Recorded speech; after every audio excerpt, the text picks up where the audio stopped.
Leo ikiwa ni siku ya 12 tangu muhula huu wa pili wa awamu ya 6 uanze, tayari tumeshatangaza nafasi za ajira 7,000 za walimu kupitia vyuo vyetu vya ufundi stadi VETA. Tutaongeza programu maalum za mafunzo ya ufundi stadi na kuunganisha programu hizi na miradi ya kimkakati kama reli ya kisasa, uendelezaji wa bandari, uchumi wa buluu, madini na gesi, ili vijana hawa wapate uzoefu na waweze kuajirika. Kwa watakuwa VETA wanasoma na wanakwenda kufanya mazoezi kwenye miradi mikubwa hiyo.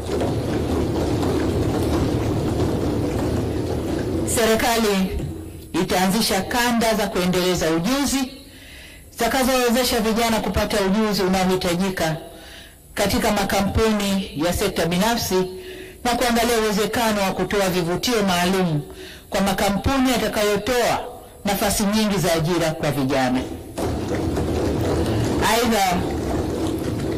Aidha, tutaweka mazingira ya kuhakikisha tunakuza vijana kwenye uongozi kwa kuwezesha vyuo vyetu kufanya mafunzo ya ulezi, mentorship, na ukuzaji wa vijana viongozi.